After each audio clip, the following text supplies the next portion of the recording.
Magandang araw po mga kababayan. Araw na Lunes, ito pa si Rene Bay. Pag-usapan natin ngayon itong patungkol sa kaganapan ngayong araw, yung nangyari doon sa Senate about sa ratifika ng budget. Ito si Senator Marcolita bumoto ng no patungkol doon sa ayuda system. At totoo naman talaga na itong ayuda system ginagamit lamang sa mga pamolitika. So hindi talaga ito naka-elevate ng buhay ng tao, hindi talaga ito bigay ng totoong kaginhawaan doon sa mamamayang Pilipino. Dahil alam po natin na karamihan ho sa mga nakatanggap ng ayuda, kung hindi yung malapit sa mga opisyalis o sino bang makakilala, so hindi talaga yun na-address yung ayuda na yun sa totoong mga nangangailangan. So ilan lang pero hindi 100%. So ito talaga si Senator Marcolita. So ano niya, ayaw niya na pumabor doon sa ayuda system. So bago tayo magpatuloy, patunghayan muna natin itong kaganapan ngayong araw na Lunes. Esteemed colleagues, we're gathered today as part of our solemn duty to uplift and protect the welfare of our people by ensuring that this 2026 budget will be a million light years away from the controversial 2025 General Appropriations Act, tagged as the most corrupt, the most scandalous, and the most anomalous budget the Philippines has ever had in years. Mr. President, my no vote is anchored on concrete audit findings, fiscal patterns, and policy distortions surrounding various financial assistance programs or ayudas. I may not be part of the bicameral conference committee, but I have faithfully participated in scrutinizing critical aspects of this budget. From the committee hearings, sinamahan natin ang napakasipag nating chairman of the Finance Committee, Senator Sherwin Gatchalian, hanggang sa isa lang na dito sa plenaryo ang committee report. Let me be clear at the outset, Mr. President, I voted in favor of the Senate committee report. I supported our Senate version because it reflected hours of rigorous scrutiny during committee hearings and plenary debates, where we collectively tried to correct the mistakes of the past, particularly those that plagued the 2025 budget and the corrupt and rotten system that gave birth to and proceeded from it. However, come the bicameral conference committee deliberations, tila bumalik sa dating forma ang mga alokasyon na maingat nating binantayan. I commend the move of both houses in acceding to the call of the people to have a transparent and open bicameral conference, and in giving the largest allocations to education, health, and agriculture as mandated by our Constitution. Yet despite these praiseworthy actions, it seems that we have let our guards down in deterring provisions prone to abuse and political patronage. Mr. President, I am not against helping the poor. I have always fought for them. The state has the constitutional duty to assist vulnerable sectors in pursuit of social justice. But after decades of pouring billions into short-term assistance, we cannot deny that the current system of socio-economic interventions is not lifting out our people from poverty. It is merely managing it, and poorly at that. From the start, I have repeatedly expressed my position on the proliferation of ayuda programs. No matter how noble our intentions are, Mr. President, the outcomes fall short of what we envision. After years of pouring billions into short-term assistance, the hard truth remains. The lives of our people are not improving. Worse, the number of Filipino families who consider themselves poor continue to rise. The data are unmistakable, Mr. President.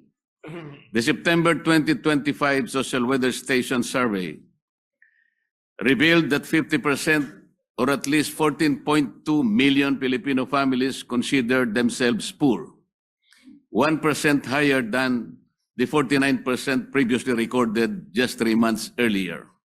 In 2024, the annual average for self-rated poor families stood at 57%, while both 2023 and 2022, the average was 48%. Even more alarming, as of November 5, 2025, about 22% of Filipino families experience involuntary hunger, going hungry with nothing to eat, at least once in the past 3 months, the highest level recorded since 1998 outside the pandemic. Mr. President, these are not abstract statistics. These are lived realities. And they beg the question, if ayuda is working, why are more Filipinos continue to be hungry and poor today? Tama. AIX, MAIFIF, TUPAD, samut-sari na ang naimbentong dagdag na listahan ng mga ayuda. Iba't ibang termino rin ang nagagamit. Ngunit patuloy lamang itong naaabuso at nagagamit pampolitika. Correct. At hindi ito haka-haka lamang, Mr. President. Totoo yun. Ang Commission on Audit na mismo ang nagsabi, noong 2024 COA Audit Report, binatikos ang 4.157 milyong AIX disbursements na inilabas kahit kulang ang mga dokumento. Ilang DSWD field officers din ang nag-ulat ng mababang utilization rates, non-compliance sa payment schedules at weak validation ng mga beneficiaries, creating serious risks of overestimated targets and improperly screened recipients. Alam niyo po mga kaibigan, itong ayuda, sa amin lang hindi naman talaga ako nakasaksi dyan, pero nabalita, nakwento sa akin patungkol din sa mga ayuda-ayuda na ginagamit yon sa mga politiko at saka ginawa ring mapagkapirahan doon din sa mga sinong in charge dyan na naghawak ng ayuda na yun bago yun ibigay doon sa mga beneficiaries, bawasan. Halimbawa, 4,000. 4,000 yung sa beneficiary. Para ma-release, kausapin muna. O sige ha, isasali kita sa mga beneficiaries pero may 1,000 ako dyan. Kung may 500. May ano talaga, may bawas talaga. So ginawang gatasan, so ginawang negosyo. Pero mo, kaya nga ito si Marcolita, pabor ako dyan sa boto niya na no, kahit alam niya na talo talaga siya dyan, dahil ilan lang sila ang bumoto ng no. Pero kahit papaano, pinakita talaga niya na mali talaga, hindi talaga siya pabor. COA further reported a duplication between AIX and ACAP, allowing multiple availments by the same beneficiaries, assistance granted to above minimum wage earners and college students, repeated assistance within short periods from different offices, and the non-implementation of 168 out of 288 prior audit recommendations. Yet here we are again. The Bicameral Conference Committee has finished off with the greater budget for the ayuda programs, including an additional 4.8 billion for AIX, bringing the total to 63.9 billion. A total of 22.44 billion for TUPAD, after the Senate has deliberately reduced it to 13.08 billion, or third reading from the House proposal of 21.03 billion. The revival of MAIFIF at 56.6 billion, despite the Senate's earlier attempt to shift to zero balance billing to curb politically mediated medical assistance and push genuine universal healthcare reform. And the insertion of 10 billion for the presidential assistance to farmers and fisherfolk, despite its deliberate removal under the Senate committee report. These four ayuda reforms or programs alone, now totaling 147.9 billion, are just among the many other discretionary assistance programs. The same pattern emerges in the restoration of unprogrammed appropriations. After initial assurances that these standby funds would be scaled back, the bicameral committee reversed its course and restored unprogrammed appropriations to 243.4 billion, even higher than the House-approved level, as far above the Senate's reduced version of 174.55 billion. This is recklessness. Mr. President, when we place massive increases in ayuda and standby funds side by side, a troubling picture emerges. We are expanding both the soft channels of political patronage and the fiscal backdoors that allow them to be financed, all while claiming to pursue reform and discipline. This is impunity. Mr. President, other countries show us that assistance can be productive and empowering.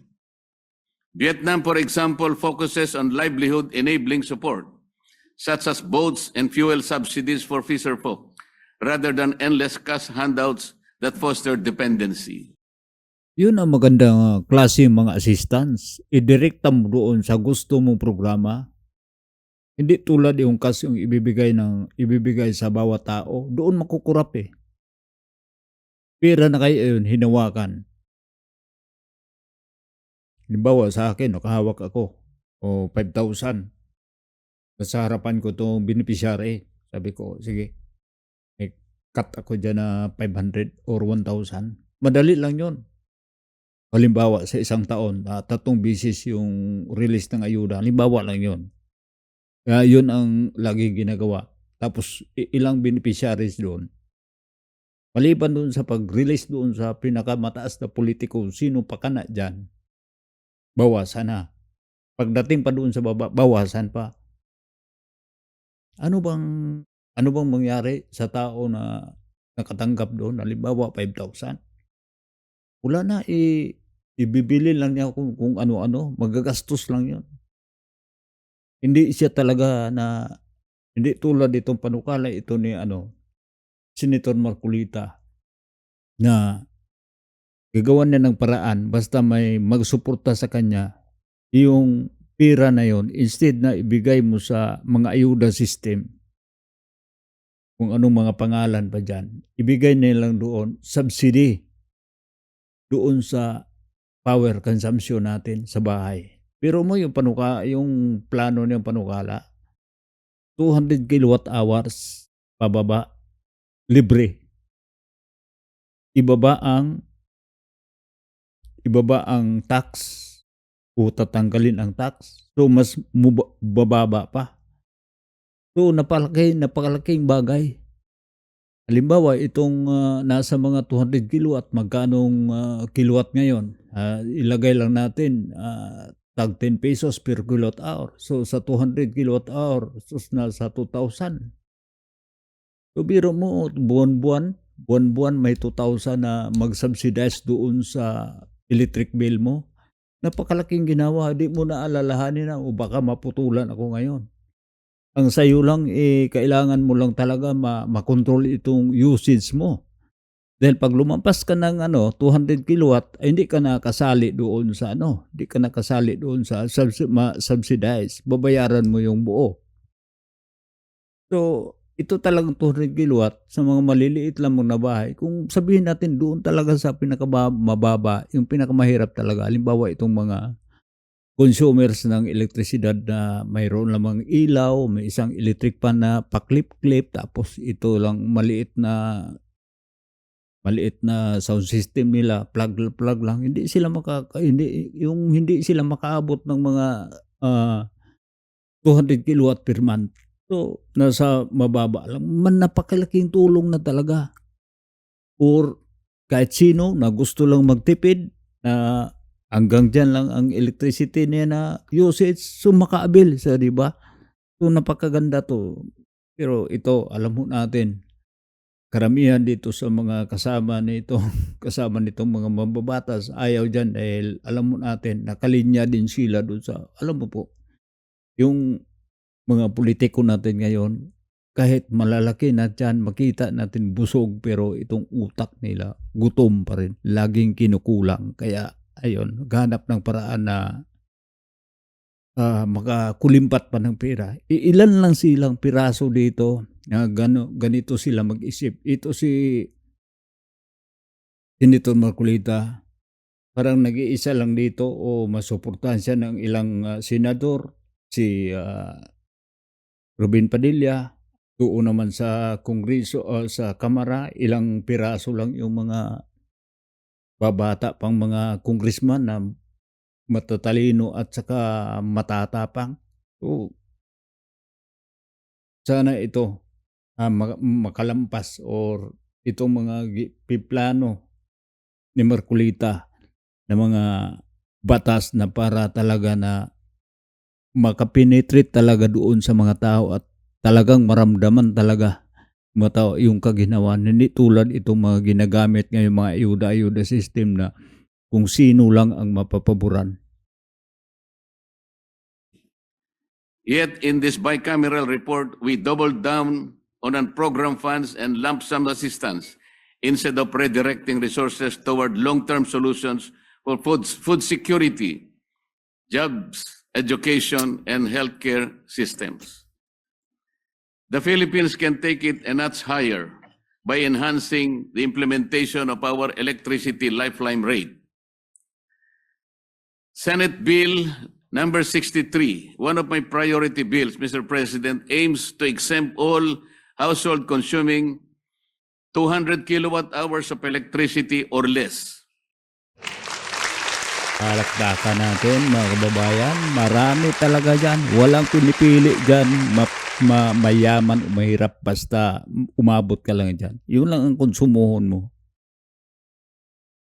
Kaya dito napakaganda itong panukala niya mga kababayan. Sana to masuportahan. So ito talagang, kaya bumuto siya ng no para yung budget na yon. Dahil napapanood ko to sa programa nila sa Ganang Mamamayan. May calculation na siya doon kung magkano yung sa ayuda versus doon sa subsidy sa mga electricity consumption.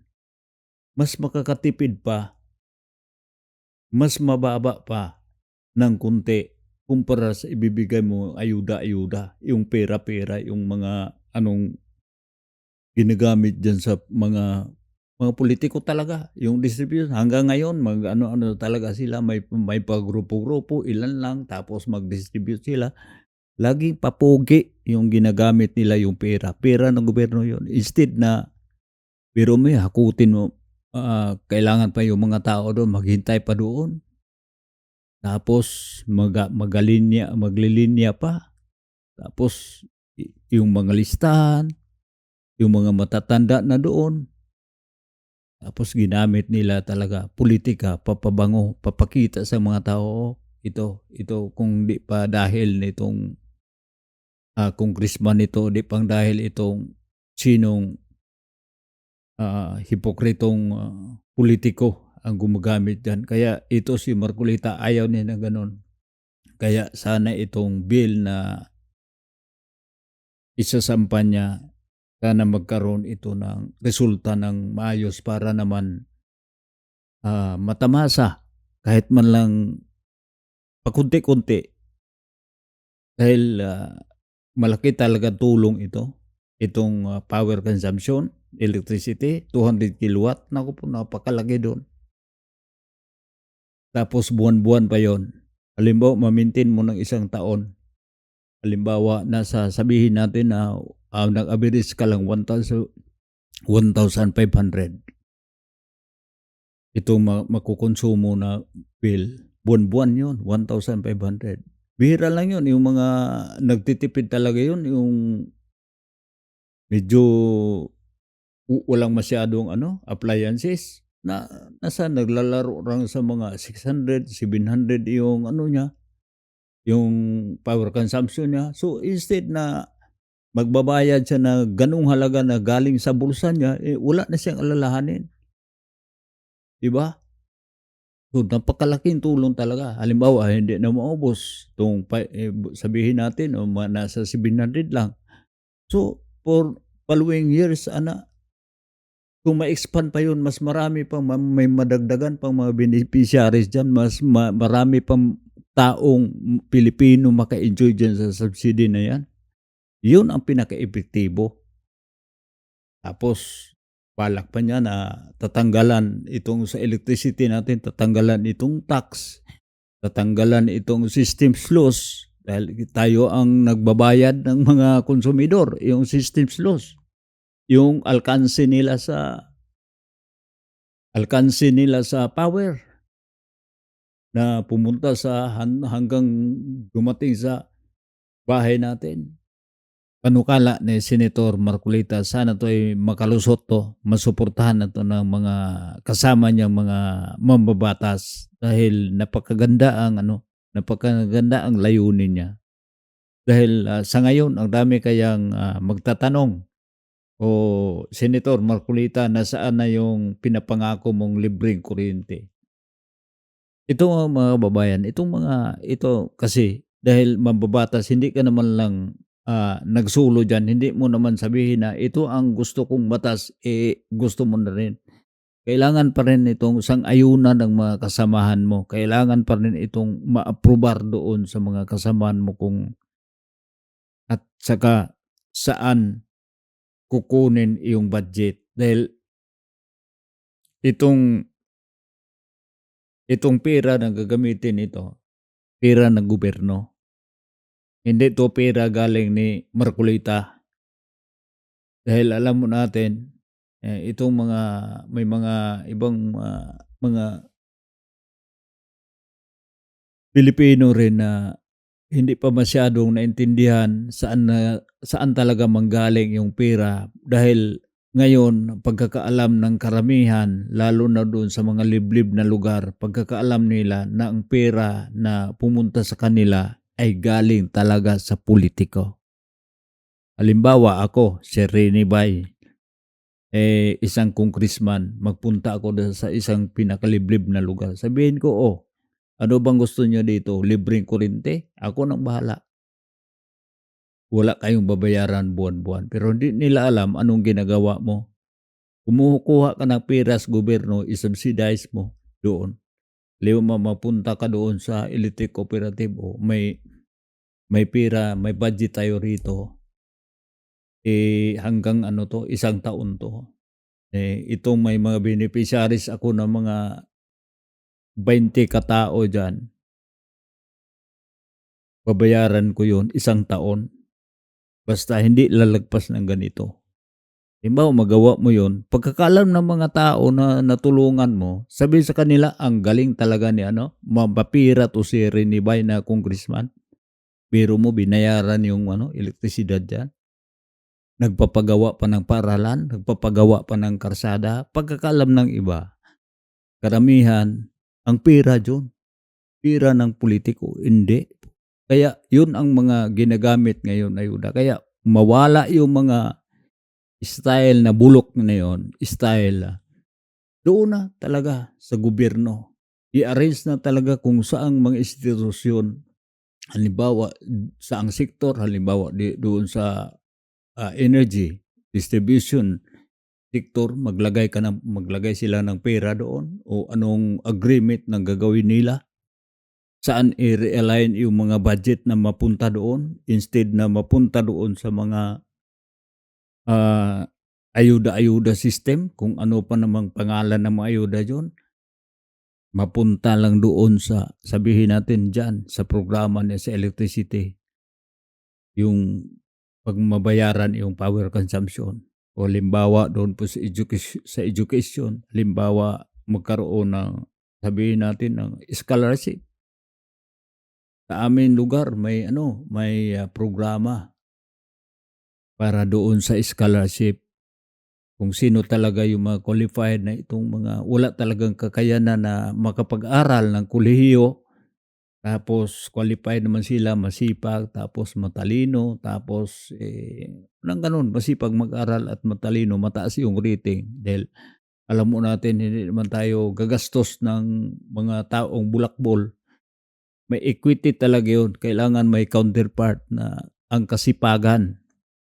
Parang gano'n lang din yun dito sa panukala ni Marcolita na 'pag ikaw marunong kang magtipid na hindi lalagpas sa 200 kilowatt hour ang iyong konsumohon sa loob ng isang buwan, subsidized na ng gobyerno, libre ng gobyerno. Yun ang equity mo, magtipid ka na gumamit ng kuryente, 'di ba?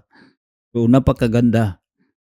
So, yun ang ibig sabihin na kahit anong anong sipag natin, anong anong gaano karami ang pera ng Pilipinas 'pag hindi magamit ng maayos, so sayang lang. Alam mo natin ngayon, nakikita natin itong ayuda, ilang milyon, ilang bilyon ang ginamit nila sa ayuda. Nagkaroon na ba na may narinig na ba tayo na isang tao na nasasabi na, "Guminhawa talaga ang buhay ko dahil napagbigyan ako ng ayuda"? Hindi.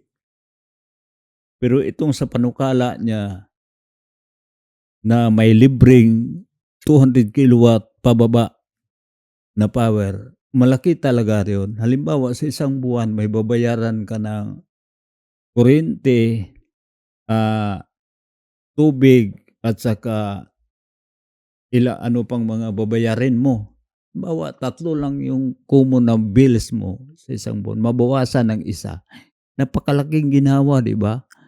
Yung amount na magagamit, ibabayad mo sana doon sa electricity, nagagamit mo sa ibang bagay. So, may kaginhawaan talaga maramdaman mo kada buwan yon. Sa loob ng isang taon, 12 times yon. Tapos 'pag nasa batas na yon, may sa batas na hindi na yun matatanggal. Lagi na lang yung taon-taon lalagyan ng budget. O dadami pa rin yun, dadami pa. Kaya yung ilinagay dito ni Senator Marcolita, hindi amount, hindi amount ng pera, kundi amount ng electricity. Dahil alam mo natin ang electricity hindi fix yung presyo niya. Ngayong taon ganito ang presyo, sa sunod na taon ganito ang presyo. So, halimbawa tatakbo ilang taon, mga 5 years from now, instead na sabihin natin 11 or 12 pesos per kilowatt hour, magiging 50 na yon. So, napakalaking halaga na palaking-palaki ang halaga ang 200 kilowatt hour mo na konsumo ng kuryente. Ibig sabihin, sa gano'n sa gano'n katagal, 'di parang makalimutan mo na lang yung may bayaran ka bang kuryente dahil libre ka. Ang equity mo lang diyan na marunong kang magtipid. So, napakalaking ginhawa. Ito po, mga kababayan, sana itong panukala ni Senator Marcolita, sana naman masuportahan 'to sa mga kasamahan niya na yun, dasal lang natin, dahil lahat ng bagay natin na ipupursige natin dito sa mga mambabatas bilang suporta natin, mga kababayan, ipagdasal natin na sana itong mga kasama niyang mga congressman, mga mambabatas, congressman or senador, pumabor diyan, masuportahan ang kanyang panukala dahil napakarami talagang makabenepisyo diyan, napakaraming ma-enjoy. Pati ako, yung mga kamag-anak ko at sa lugar namin. Di bale sa atin may kaya tayong makabayan. Itong mga sabihin natin ng mga kapitbahay natin, kamag-anak natin, hindi naman tayo parehas na sabihin na parehas yung iba na mayayaman. Tayo tamang-tama lang. Tulad ko, kailangan ko lang kontrolado itong gamit ng kuryente para alam lang namin kung hanggang saang range lang kami. Kaya lagi din kaming nagmo-monitor. Titingnan namin yung meter o ilang kilowatt na ngayon. Bakit ba tumaas diyan? Kailangan lang natin i-maintain. Kaya Napakalaking bagay, napakalaking tulong 'to. 'Pag halimbawa may sa batas na 'tong, panukala ni Senator Marcolita, naku po palakpakan na. Ito na 'pag magiging batas na mga kababayan, hindi na 'to mabubura. Hanggang sa mga kaapu-apuhan na natin, yung mga apo natin, anak ng mga anak natin, iyon matatamasa talaga yun ang batas na yun. So, everlasting, hindi tulad dito sa ayuda na ginawa na nilang mapagkapirahan. Dahil alam ko po, may nagsabi sa akin, ulitin ko po yung sinasabi ko kanina, yung mga mag-distribute ng ayuda. Ako po, kung sinong i-charge dyan sa ayuda, tapos itong mga beneficiaries nila, ayun, may cut talaga sila. May cut-kong talaga sila. Bawa 4,000, okay. May 500 ako dyan or 1,000. Depende sa trip ng paano manghingi. Tapos itong mga beneficiary, no choice naman. Dahil pag hindi sila magbigay, hindi din sila pagbigyan. O di ba? Ginawa talaga nilang kalukuhan itong pera. Pinaglaruan talaga yung pera. Tapos saan galing yung pera? Pera nating mga Pilipino. Kahit hindi tayo nagbabayad ng income tax buwan-buwan na tulad ng mga negosyante na may papel talaga, magbabayad sila doon sa BIR. Kahit wala tayo ng ganon, pero bawat produkto na binibili natin sa merkado, sa atin kinuha yung tax na binabayad nila. Sa atin kinuha yun. Lahat nakapatong. Lahat doon sa consumer.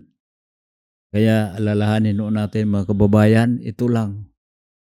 Bilang isang Kristiyanos, hindi naman natin yung pananampalataya natin sa Panginoon ay higpit-higpitan natin konti dahil hindi lahat naman na dasal natin hindi pinakinggan. Pinakinggan ng Panginoon yun pero hindi pa niya ibibigay. Sana sa itong pagkakataon medyo malaki-laking bagay ito para naman hindi naman to para sa isang tao lang kundi sa buong sambayan ng Pilipino. So, advance Happy New Year and Merry Christmas ating lahat. Ito po si Renny Bay. Salamat and see you next time.